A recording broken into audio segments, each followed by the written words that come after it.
Blog Talk Radio. Blog Talk Radio. Welcome to the Parenting Aces radio show, brought to you by tennisballs.com on Blog Talk Radio's You Are Tennis Network. I'm your host, Lisa Stone, and I'm excited to bring you two high-performance coaches today who have been doing some work together, even though they're on opposite sides of the country. And the two of them are going to kind of take us through the whole range of junior tennis, from the 10 and unders up to college recruiting and the ins and outs of that process. And so I'm really excited to kind of jump right in. I don't want to waste too much time giving you background, but just to introduce the two guests, we have Bill Riddle, who is a coach in Tennessee. He is a high-performance coach. He travels all over the world, literally all over the world, giving workshops to other coaches, and he works with high-performance players. He works with adults, with league players. I mean, he really just kind of spans the whole range of tennis. And with him today is a guy that you have heard on this show many times before, Frank Giampaolo. And Frank, as y'all know, is the author of the Tennis Parent Bible, and he is also a high-performance coach who also travels all over the place. And so I'm just so excited to have the two of them together on the air today. Let me click them on so they are live on their mics. Guys, thanks for joining us, and I'm excited to jump right in. Hey, Lisa and Bill, how's it going? Everybody out there? Hey, how's it going? So Thanks, glad to have you. Lisa, for having us. Yeah. Oh, my pleasure, my pleasure. So I'm not going to waste anybody's time today. Let's get right into this. The first thing I want to talk about is, let's start with 10 and under tennis and what happens when players start to age out of the 10 and unders, which are typically, the 10 and unders are typically pretty casual. Kids are just kind of learning the ropes of tournament play, maybe learning how to keep score on their own, call lines, all those things. And then they transition into the 12s, and all of a sudden things get a little bit more serious out there. And I'd love to hear you guys talk about that transition process and kind of the disconnect that happens with a lot of players at that stage of the game. Hey, Bill, go for it, and I'll try to jump in. Well, it's very interesting, and there's been a lot of time and money and energy spent on 10 and under tennis the last few years, and but what we find is the biggest population of kids that come into the sport of tennis come in around 11 years old, 12 years old, and they find themselves either missing that red ball group or coming out of red ball. There's this big kind of wide open space there of programs and league play and tournament play where kids are using orange balls, they're using green balls, some are still using yellow balls. So it's kind of a bit of a struggle for players, parents, and coaches. And it's a bit of a challenge because we're trying to get everybody onto the same page as much as possible. But every kid is going to be a little bit different as far as their maturity and their body type and strengths and certain abilities. So, having one cookie cutter formula is unfortunately, I think, not possible across the board. And so, we're kind of met with just understanding that every kid is a little bit different, even within the same club or same facility. It's hard to just say this is one way of doing it. And you've got those kids that are looking to, focus on tennis or spend more time with their tennis. And you're trying to take those kids down a different track than the kids that are still a little more laid back with it and still kind of more rec and having fun. So, it's definitely a challenge across the board for coaches, players, and the parents.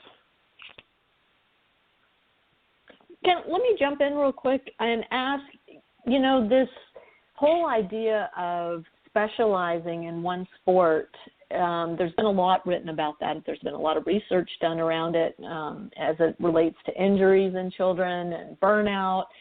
So from y'all's perspective, at what point for a kid that aspires to play college tennis, and we're not even going to talk about professional tennis today because that's just such a whole different animal. Let's focus on the college tennis pathway. For those kids, at what point do you say they need to really focus solely on their tennis and leave the other sports for just kind of pick up play with their buddies on the weekends? Well, I'll give you my take here. This is Frank over on the West Coast, but in my opinion, anyway, I think by the age of 12, maybe 13, the junior athletes need to specialize into their individual sport. It's kind of based on that 10,000-hour rule. It's not actually a rule; it's just a guideline. But 20 hours a week for 10 years, and you're pretty close to world class. It depends on quality versus quantity, of lesson programs and hitting. But in a nutshell, that's really it. It's for a kid to play D1 or even D2, they need about 10 years of pretty serious training in today's world. And folks that are listening here in the States, you got to keep in mind that your little Kelly's rival for college, it's not the other girl down the street. It's Kosmina Jakakova, from Europe. Those are the kids that are coming over. So, and they're doing 40 hours a week since the age of 6. So that's the competition, really. And so that's my take on that. And just the last couple of things regarding this transition from the 10 and under. I love the 10 and under. I think it's very structured, very successful. What happens afterwards, as a lot of you out there have read, is that 70% of all the players that play the game, they actually quit the game in the tweener years. And there are solutions to it, but the problem, the number one problem that kids report is their parents. Their parents get a little crazy when now they're being judged and they're spending a lot more money on competition, and parents are left to their own devices at 11, 12, 13, 14. It's not as structured. But if the parents are uneducated, that's trouble. And the other side is with 10 and under, it's a beautiful thing, but the coaches mainly focus on the hardware. So if we look at an athlete, the same way you look at a computer, the athlete has hardware and software, just like the computer. And the hardware is strokes and athleticism. Software is mental and emotional. Now what happens is kids get into tournament play at age, 11, 12, 13. They've never even thought about working on mental or emotional, and now they start falling apart. It drives them batty because they think just because they have clean strokes on the practice court, they should win all the tournaments, but they don't. So anyway, that's my take on that. Bill, you want to chime in on that one? Yeah, Frank's right on the money, and what happens a lot of times is, and speaking from a standpoint of as a former college coach for 9 years, I wanted to find an athlete to recruit, and some of these kids that specialize too early or just focus on primarily tennis, I find that they're not well-rounded athletes because they just don't have the skill set, running, jumping, those different skills that athletes would have. Maybe they're lacking some quickness or some speed or strength that maybe cross sports would provide them if they played it, up until 10, 11, 12, something like that. And every kid's going to be a little bit different, but I agree with Frank, somewhere between like 12 and 14, you start to phase out of those multiple sports into at least just down to 2, tennis being your primary sport, and maybe you're getting to play some rec basketball or something like that to kind of offset some of your physical training. But most importantly, moms and dads and coaches have to understand that we want athletes that are playing tennis, not just tennis players that can strike a ball. And he's right on the money that, those team sports and those other sports will help them develop those software skills, that mental and emotional side of things of dealing with losses and dealing with, bad calls in a soccer match or something like that. But just, understanding the whole mindset of competing and playing sports. It's not just tennis, it's across the board. So at what stage do you, as a coach, introduce the software piece? And is it something that happens kind of organically during practices, or is this a separate piece of the puzzle that needs to be addressed? Well, Lisa, from my side, the analogy I use with my parent seminars and player workshops is that we need to use the school methodology from as early as possible. So when the kids go to school, they go to an hour of math class, then science class, then English class, and those are, the different school components to hopefully develop a well-rounded child. Well, in tennis, there's also components. There's primary strokes, secondary strokes, off-court in the gym, off-court cardio, pattern development. There's so many different classes, and coaches and juniors, in my opinion, they should be focusing on those things probably by the age of, 9 or 10, or maybe depending on when they start playing. But within the first year or so, a high IQ coach would be adding those things already into the developmental plan.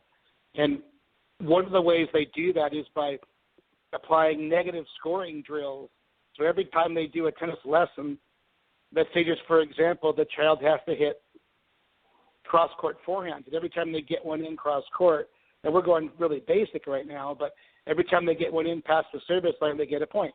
1, 2, 3. Now they miss one, it's -1 to their score. So now they're accountable. And that's one of the things that's missing in the practice courts around the world is accountability for mistakes. And it's so fun. You see it all the time in adult tennis.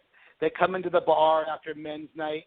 They just made 58 unforced errors, but they had one blazing winner up the line.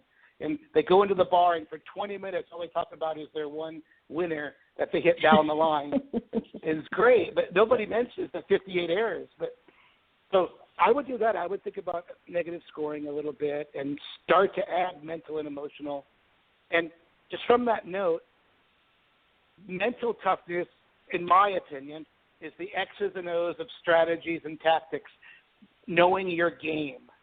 And how many times have we heard parents and coaches say to the kid, just play your game, Joey. You're going to be great. Just play your game. And the kid has a blank stare because they have no idea what that means.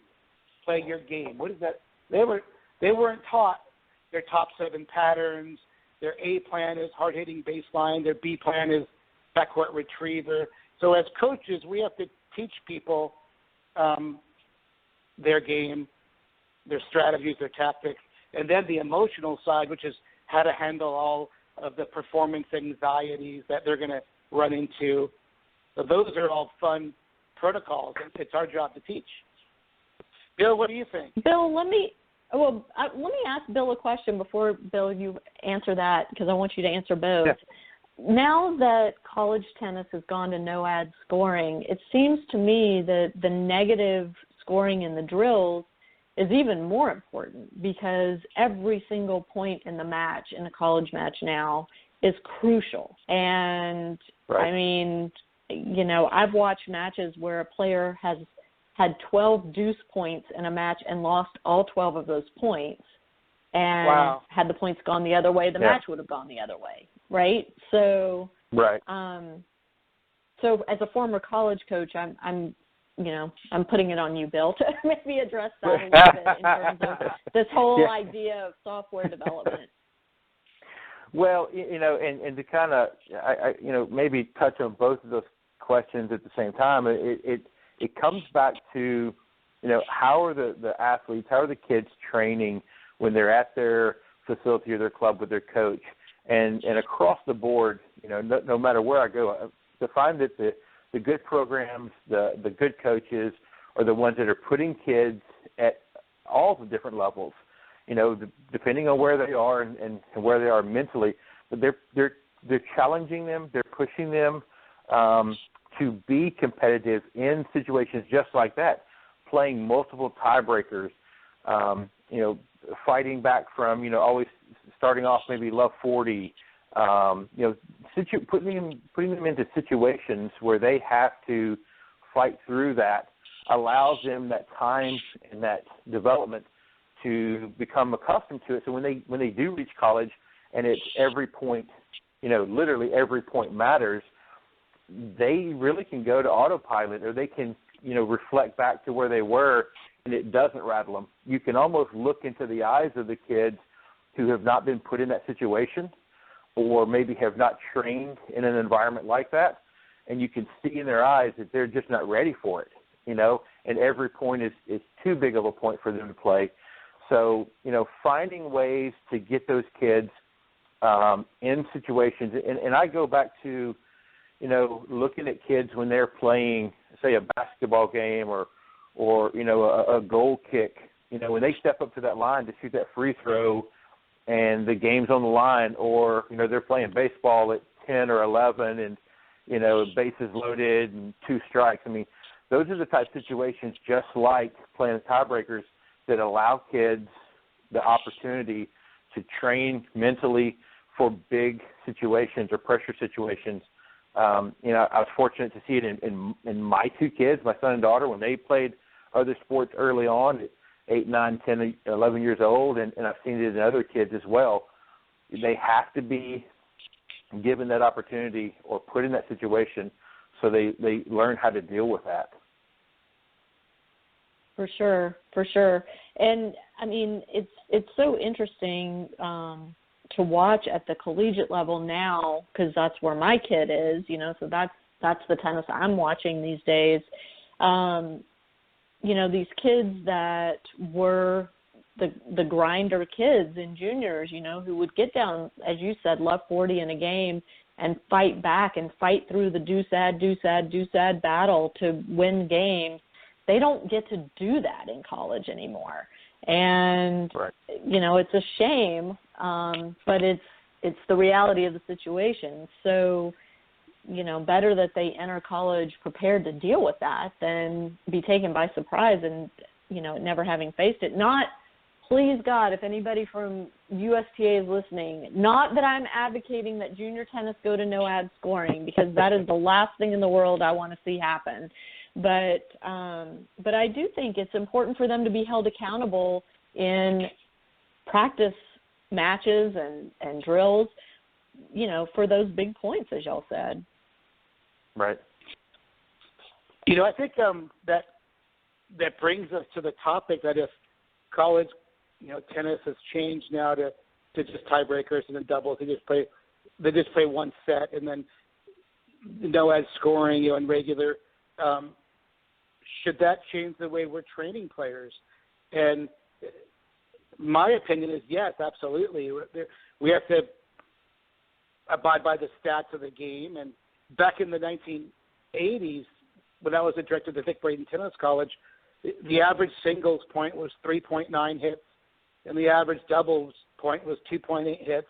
And nowadays it's pretty much the same. We know a buddy of ours, Craig Shaughnessy, does a lot of stats like that, where his latest stats is, like a lot of you guys know, but it's 70% of the points end by the 4th hit, 20% of the points go 5 to 9 hits, and only 10% of the points go over, the 10-hit mark. But maybe as coaches, we should all be training serve and returns way more. I was just working with a D1 college team last week. I won't mention the name of the school, but their hour session when I first got there to observe was 50 minutes of rallying back and forth, followed by 5 minutes of serving, and then they picked up the ball. And that was their session for the day.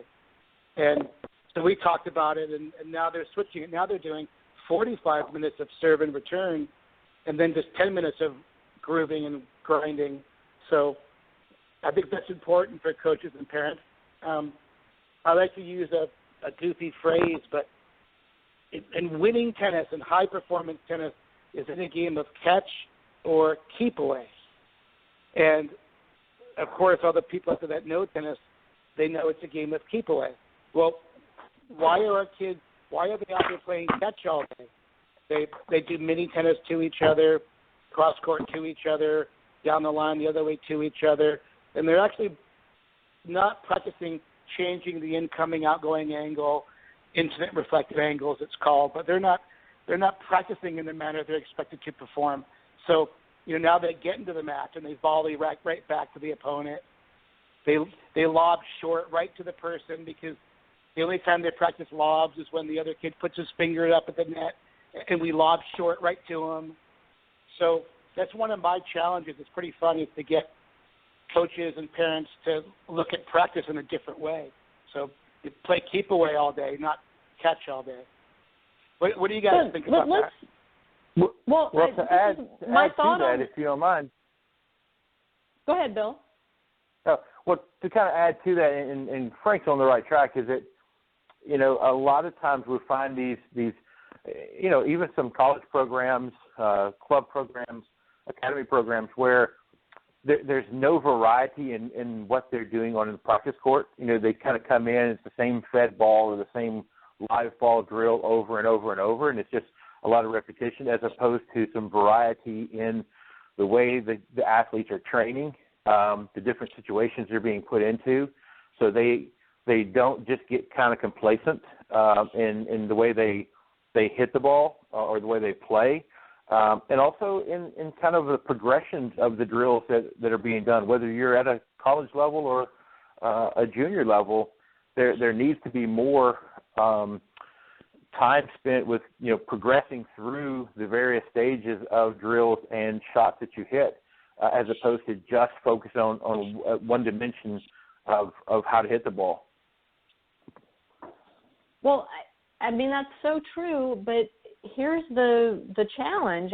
As I see it, and I am not a coach, far from it, but to train that way is a lot more difficult on the coach's part, because if you're setting up a drill where you're training keeping the ball away from the opponent, it's going to mean a lot more ball retrieval, or you're going to have another person on the court.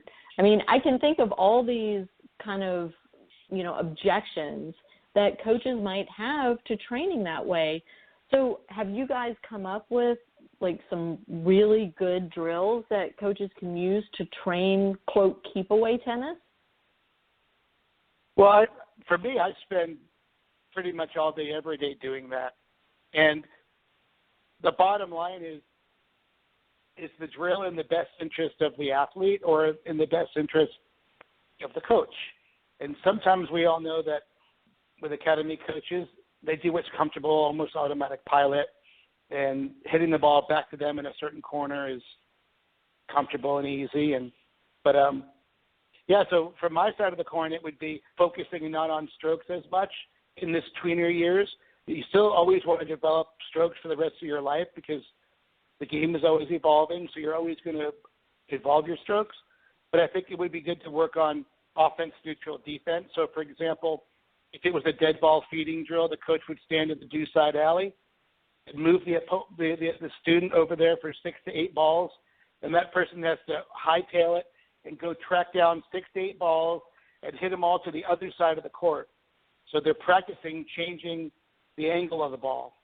And after a basket, the coach goes to the advantage side alley and feeds rapid fire, some super high and heavy, some low slice. It's always flexible skills, random. And now the athlete over there is getting used to, keep away skills. So now they get into the match, and all these uncomfortable things are a little bit more comfortable. So there are definitely drills for offense, for neutral, for defense. If it was, for example, passing shots and lobs, most coaches around the world go into the net and they have the person hit balls right to them. I would say have the coach come to the net and tell the student, here's 4 balls. I'm going to move you all over the court back there, 4 balls in a row. Don't hit one ball to me. keep it away from me like you're hitting a passing shot. And then even follow that up with 4 lobs. You got to hit 4 lobs way deep over my head, as high as the light, not right to me.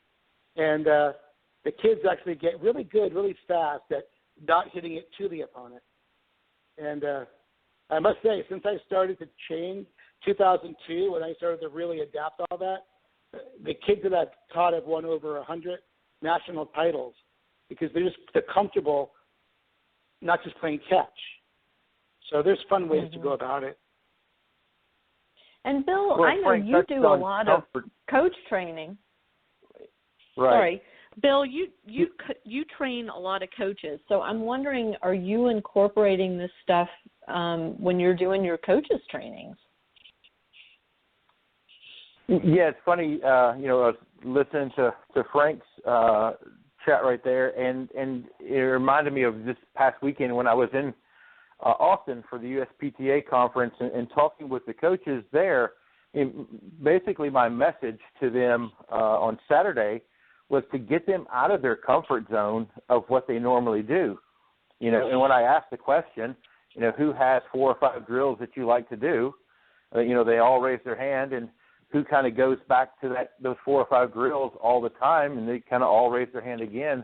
A lot of times coaches just become very comfortable, maybe even a little complacent in what they're doing out there on the court, and from lesson to lesson or group to group, it's kind of the same thing, maybe a different joke, but pretty much the same drills. And so we try to do is challenge those coaches to get outside of that comfort zone of the 4 or 5 drills that they always do, take those drills, progress them through, and turn those 4 or 5 into maybe 30 different drills that have variations of objectives. And when we can get those coaches thinking outside of the box a little bit of doing the same thing over and over, or just giving a variation of it that would actually make the player work on a little different aspect of the game, or a different fed ball, or a different speed or tempo, then now we're kind of changing the mindset. And they don't have to necessarily have 1,000 drills in a drill book, although they can if they would just be a little bit more creative in the way they go about it. And they don't even really have to be that creative anymore, because there's so much information on the internet that if you do a Google search, you're going to come up with thousands of hits of different drills that can work a variety of skills. So it's not even that difficult anymore for the coaches to incorporate more drills into their repertoire. I think, Lisa, the skill is, I know the high IQ coaches I know, is they're always on the lookout for anomalies. So when they're looking at a player, they're looking at what is there that shouldn't be there in this situation. It could be stroke mechanics, or between-point rituals, or mental or emotional, or whatever tactics. But what am I seeing that shouldn't be in this picture, or what should be in this picture that I'm not seeing correctly? And that's the sign of a good coach is now they can customize the lesson to the exact cause of the error. So to me, that's the important thing, and that's one of the things I really picked up when I was traveling with Vic Braden for about 20 years. Was when we would be at a pro tournament, I would be doing stats and he'd be doing TV commentary, and the person would be upset out there hitting the athlete. The athlete would miss a first serve. He would cover the mic, lean over, and say to me, "Double fault." And I'll be darned, like 95% of the time, they double faulted, because he's picking up on all the clues that the guy's not resetting or whatever. So that's the cool thing. Spotting the anomalies is the fun part of coaching, I think.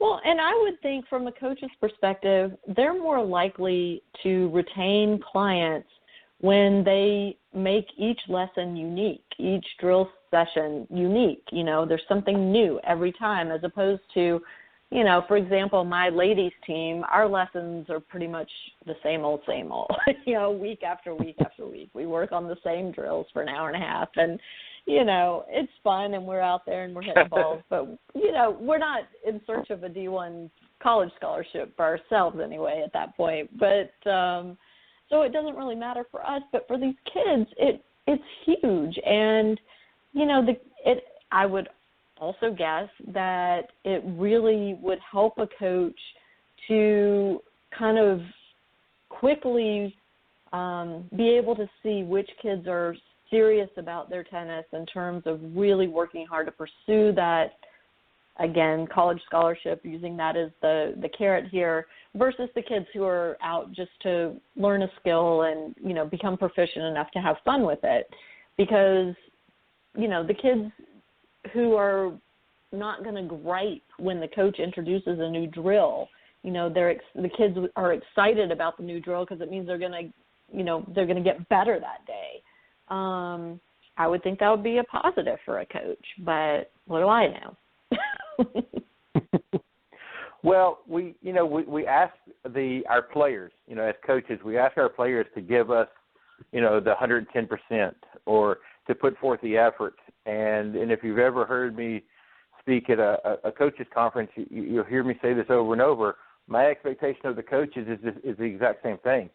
I want that coach, that pro that's out there giving it 110% as well, physically and mentally, whether it be, coming up with a new lesson plan or just changing their lesson plan or finding a way to make it more interesting. I don't care if it's a ladies team out there or a group of juniors that are 11, 12 years old that aren't trying to play college tennis. They're still just trying to make their middle school team.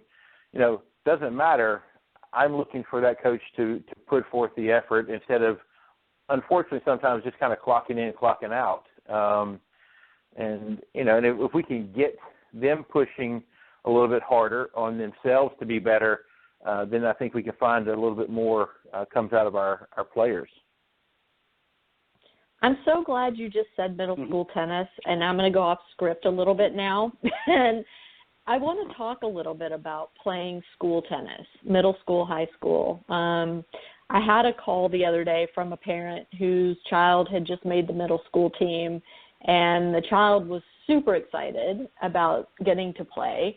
And the parent was a bit concerned in terms of how this was going to impact the child's overall development, because this child was clearly, the best kid on the team, the only one that's playing tennis on a regular basis.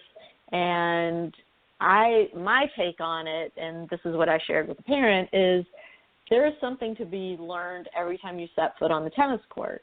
So if this is something your child's excited about, then let them do it. Burnout's such a huge part of tennis, especially as these kids get into the teen years. Why not let them have a piece of their own time that's fun for them, that it's still tennis, they're still on the court. I said, have your child use their non-dominant hand in their middle school practices and strengthen the other side of their body. Have them work on, some skills that maybe they're scared to work on in their regular lesson because the kids are too good. But now they can work on it in a low-pressure environment. I mean, was that good advice? Well, yeah, I think it was good advice. I think there's definitely pros and cons, but it does depend on the level of the athlete. It also depends on the quality of the high school coach. If from the gamut of there's right up the street from me, it's Uni High. They're usually number one or number two in the nation in high school. Well, they have a high school team that probably beats most college teams. And so going to high school at Uni High is a very different animal than going right down the street to Laguna Beach High, where the biology teacher is the coach. He's only doing it because he makes an extra $900. So he's not really involved into it. But there's wonderful socialization skills, leadership skills, the glory of being the star of the high school team. That's huge. And it's the varsity jacket. I love all that stuff. But then if you ask the D1 coaches, I have a lot of D1 coaches that do my tennis parent workshops, and their point of view is that in tennis anyway, high school tennis is not something they look at. They look at national rankings and they look at ITF international rankings to offer scholarships. So from a D1 coach's eyes, they're not that interested in high school tennis. They want but the is rankings. It a negative? That would be a little bit more of the negative. So that's where the parent. Well, no, I'm saying with the. Well, what I was asking is does the D1 coach look at playing high school tennis or middle school tennis as a negative? You're saying they don't look at that as a gauge for how good the player is, but if a player does play for their school, is that a strike against them with a college coach? I would say no, but I'm not nearly as in tune with that as you guys are. Yeah, if the junior athlete can still be, top 20 in the nation, play high school ball, but don't go to all the practices and maybe only play the conference matches and negotiate a deal with the high school team, then they have the best of both worlds, which is what I recommend. But I think parents and juniors, they have to really be aware that if they are going to play, D1 or D2, maybe D3 college, only like 5% of all the high school athletes play college ball. 1% play D1. And the bottom line really is you cannot be a hobbyist and a top college athlete. You got to pick one. And this begins in around middle school. You got to decide, am I going to be a socialization hobbyist and just play the game because I love it, play it for fun whenever I feel like it? Or am I going to play it, 5 days a week and be a real serious, like athletic royalty kind of a person? So, anyway, I think Bill can add to that for sure.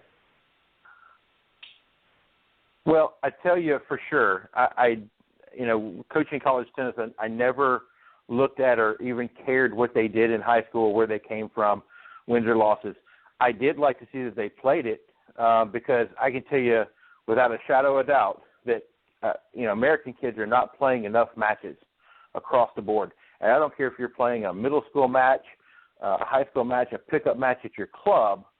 I want to see kids playing more match play, practice sets, practice matches, junior team tennis, middle school, doesn't matter to me. They need to play because nowadays, they mom and dad and coach, they really don't want them to play other than a tournament, and you go to a tournament and you wonder why you lost first round or second round, because you're not playing enough match play. So for me, it was always, how many matches are they playing a week, a month, a year? That's fantastic. I think the other part of this is that, parents and these tennis pros at different facilities have to understand, there's 6 or 7 different levels of college tennis. And you've got the elite D1s, the top 20 teams, something like that. Unless you're, living and sleeping and breathing tennis from age, 12, 14 up, you're not going to play there.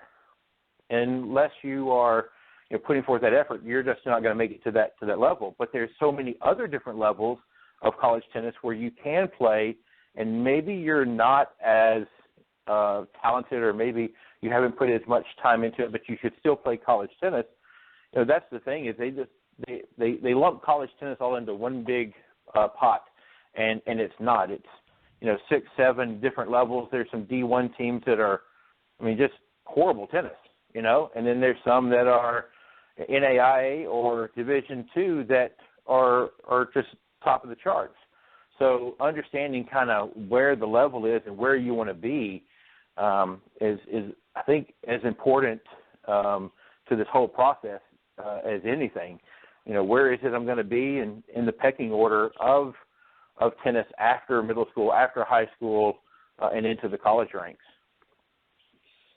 So for sure. See, to your point, Frank, to your point about the quality of the coaches on the school teams, I think we have to assume for most schools, the coaching is not great for most of them. There is the rare case where you've got a real tennis professional coaching a high school or middle school team. But in most cases, let's face it, it's a teacher of another a subject, or it's a coach from another sport, like you mentioned. And I still maintain, though, even if it's not a great coach, it's worth having the experience, and for at least one of your years, if not all of them. I've seen too many kids, have great outcomes from playing for their school, whether it's building self-confidence or, Bill, like you mentioned, that just having the recognition at your school that, hey, that's a tennis player, and I feel like it's a positive all around. I really feel like in only very rare cases does it do harm to the athlete. Well, I think that's well said. It depends on the parent's ability to customize and organize their own unique situation. And Bill, I think Bill's right on the money with the idea of practice sets. And with practice sets in mind, I have a little question for any parents out there listening.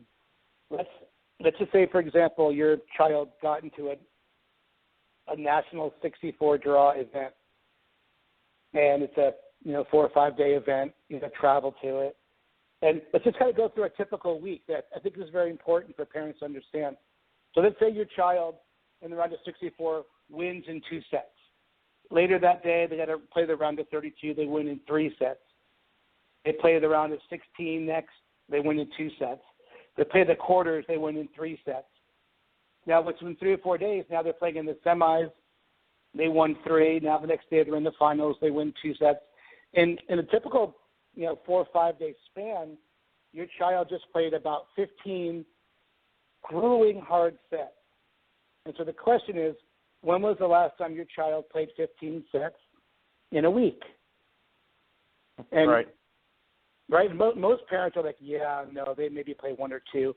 Well, like Bill said, this is a primary reason why your child might be losing second or third round, because they don't have the physical, mental, or emotional batteries to last 15 sets.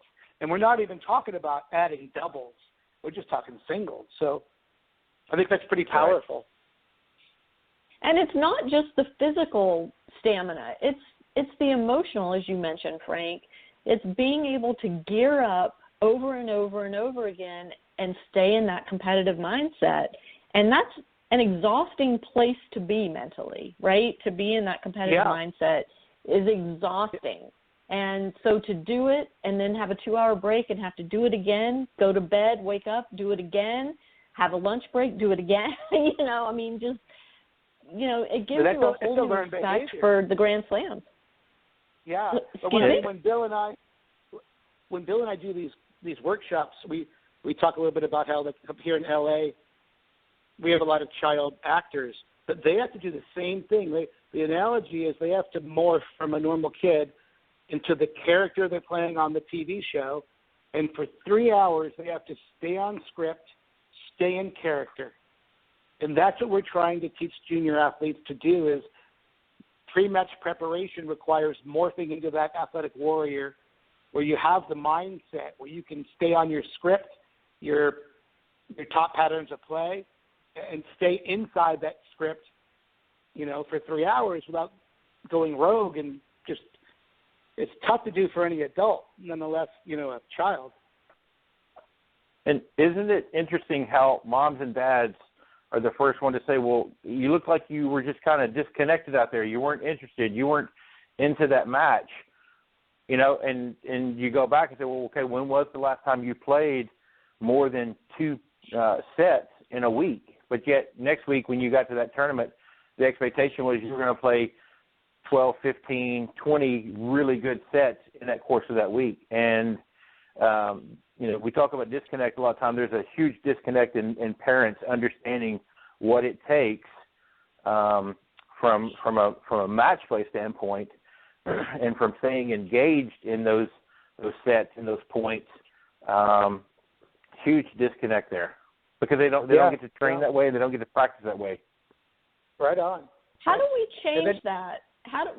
what needs to happen for that to change? Because, you know, from the parent side, what I hear is, well, my child's coach demands that they be at drills and they don't have any more time. When are they supposed to play the practice sets? You know, they're at drills every day. From the coach's perspective, what I hear is, if my kids are off playing practice sets, they're not paying me. I'm not making any money. Right.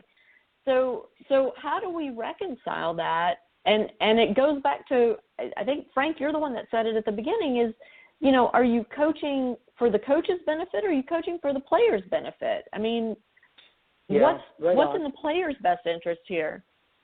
Well, the parent has to be the CEO of the project, and all the coaches, including myself, we're hired guns, and we're part of the entourage. We have to realize that, but the parents are actually in charge, and rightly so. It's their own child. So I think that's one of the keys, that a lot of coaches might have a different ego factor where they say things like, don't even get out of the car.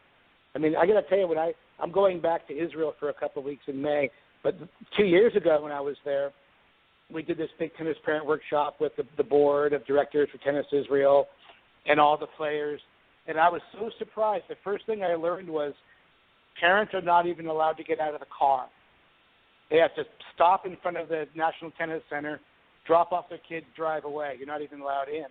And I went back a year later, all those coaches were fired.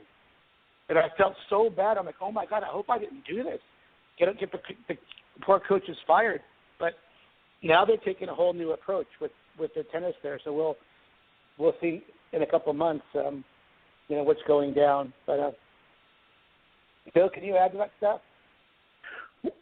Well, yes, unfortunately, everything is tied to the money with tennis pros and tennis coaches. And, if they're not in clinic or they're not in their lesson, then the coach isn't getting paid. And I get that, and I'm not trying to take money out of their pocket. But the reality is, if your kids aren't playing matches, all the lessons in the world are not going to help them win, because it's going to come down to them out there executing and being in that situation. And the good coaches are the ones that find a way to integrate match play into their clinics or their practices, or point play into their private lesson, or, this week, instead of doing 2 clinics in a lesson, you're going to play 2 practice matches and something else. I mean, just finding a way to make it work for the player, not necessarily the coach. I think that the coaches have to look at the big picture, which they tend not to do sometimes, because they're always chasing that dollar. And, I may get some flack over that, but that's unfortunately the reality of tennis pros and club tennis. And, it's all about the lessons in the clinic as opposed to the overall development of the player. And that goes to women's tennis as well. Coaches want them there at practice as opposed to playing another league match. Because if they're playing a league match, they're not making any money off of that. Yeah, and you know what? It goes deeper than the coaches. I want to add that it might not be solely the coach's fault. Like here in California, the really posh, nice country clubs, they don't pay a salary to pros. They don't get any benefits. They don't get any percentage of pro shops, and the club takes 40% out of the pro's lesson income. So the coach is out there generating 60% of the dollars that he brings in as an independent contractor.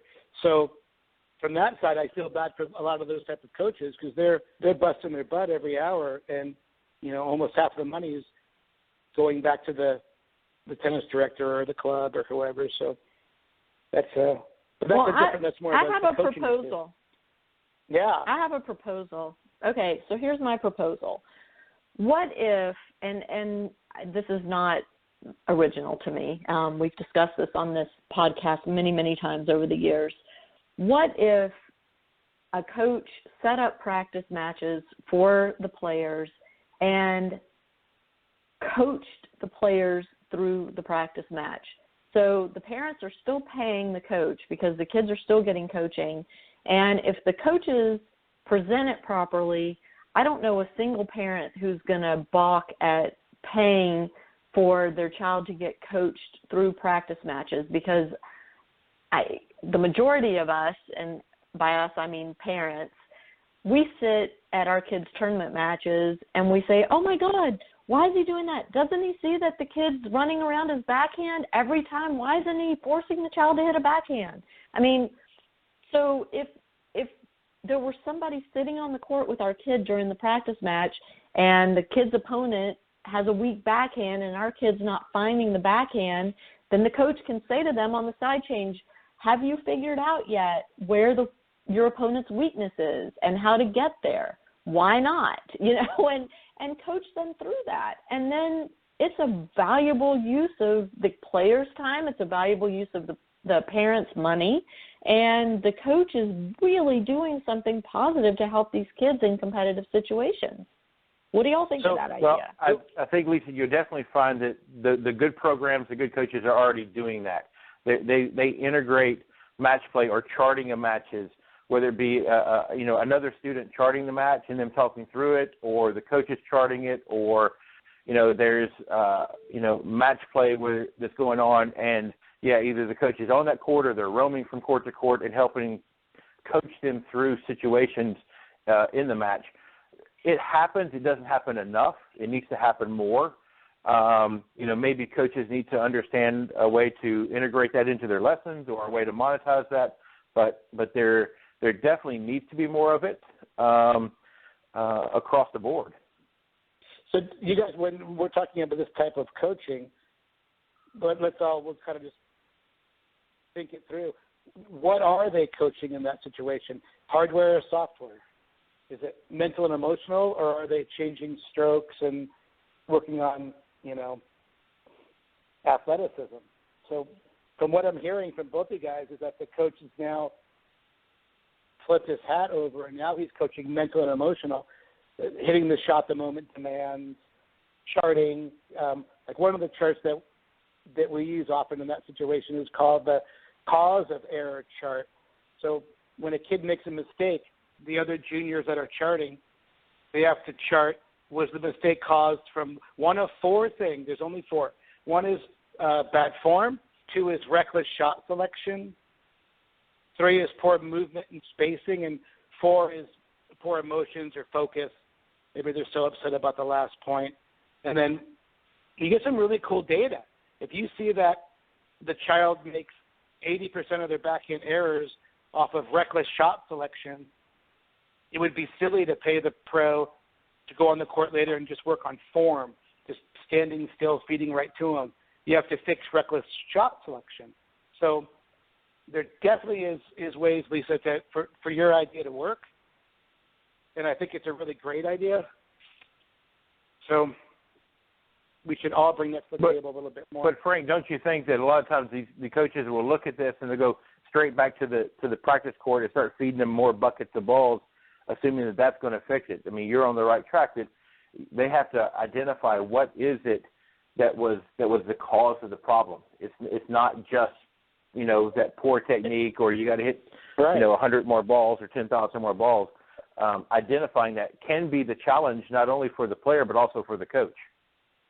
Yeah, and that's part of spotting anomalies, like we said before. But yeah, obviously, if movement and spacing around the ball is causing the error, a high IQ coach is going to say, we're going to go spend the next 2 hours of your privates working on your spacing around short balls, and that's what's causing you to miss. But that's just part of us as coaches, being educated, and all of us educating each other and helping each other, which is, why we're even doing this, just to try to help everybody. And we all learn great new tips anyway by doing it. So I love the idea of having the other kids chart the matches and the cause of the errors, because it's got to make those kids become that much more aware of what's going on in their own matches, when they're having to think as they're watching one of their peers play, oh, gosh, she didn't step in on that serve return and she's setting herself up to get killed on the first ball back. I think I'm doing that in my matches. I need to really pay attention to that and fix that. Well, after you make an error, instead of getting mad that you made an error, turn your back, and if you can, decide what was the most likely cause of that error, now you're on the right track already. But I love the idea. If there's 4 kids on a court, have 2 playing, the other 2 charting, and 1 charts player A, 1 charts player B, and there's a whole list of different kinds of creative charts you can do. And you get the live ball. The coaches are happy. I'll give you an idea of a live ball charting drill I did with Callie Jakowski is the number 1 girl in the 16s in California. She's probably around top 10 in the nation. We had her sparring. We had another player charting, and we did the court placement chart. So if she won or lost the point from behind the court, we would check won or lost. If she wins or loses from inside, we would check won or lost. And she swore that she was better from behind the court. She goes, I'm comfortable back here. I'm a hard-hitting baseliner. I like to just stay back. I'm good staying back. But we did 3 matches, and she averaged winning 38% from behind the court, 74% inside. So she goes, okay, I'm going to try it. For the next tournament, I'm going to try it. So she goes out. She wins the Mike Agassi, the No Quit National in Vegas, singles and doubles. The very next week, she wins JP Yamasaki, which is one of our huge sectional events, singles and doubles. And she goes, all I did was we did that stupid placement chart, and I decided to get inside the court more. And those are fun things you can do with groups, Absolutely, and that's hard data. It's hard. You can't dispute it because somebody looking at you and writing down exactly what you're doing. It's like watching video, but having somebody point out the detail of it. And what a great learning experience for the kids, for the charters as well as the players. Yeah, that's a good point. It's hard even for a kid to chart a whole set. They can't pay attention long enough in this day and age. Even the people charting are looking at the trees, and so it's going to be a little bit skewed. It's not going to be very accurate if it's at first, but they're learning. And the fun thing is they learn like how many unforced errors to winners their peer group really makes. You know what I mean? They go, geez, we make like 30 errors and 6 winners a set. And so it is a good reality check, right? It comes down to perception and reality. What you perceive as the problem or what you're doing versus reality of what you really are doing. And I'm a firm believer in those kids that are having to do the charting. They're the ones sitting on the sidelines. After a couple of those, we start to get that light bulb moment where the light bulb goes off and they go, oh, gosh, I see it now. I couldn't see it when I was on the court, but I understand, and now I can translate it hopefully back to my game because, as we know, most of these kids are visual learners. If they see it happening and they can recognize it or identify it, now they can take it back and implement it into their game. Right on. Absolutely. Well, guys, we're at the end of our hour, I'm sad to say, and we only got through 2 of our 4 speaking points. So that means y'all have to come back again, and we can talk about the other 2 points that we didn't get to today. No worries. Anytime. But thank y'all both so much for taking time out. I know with the time differences between East Coast and West Coast, it's sometimes tricky, but I really appreciate y'all finding a time that works for both of you, and I'm looking forward to continuing our conversation. So thanks so much. Very good. Appreciate it, Lisa. Thanks. Take care. Bye-bye. Bye. To my listeners, thank you so much for tuning in, and have a great rest of your week, and we'll see you next time on Parenting Aces.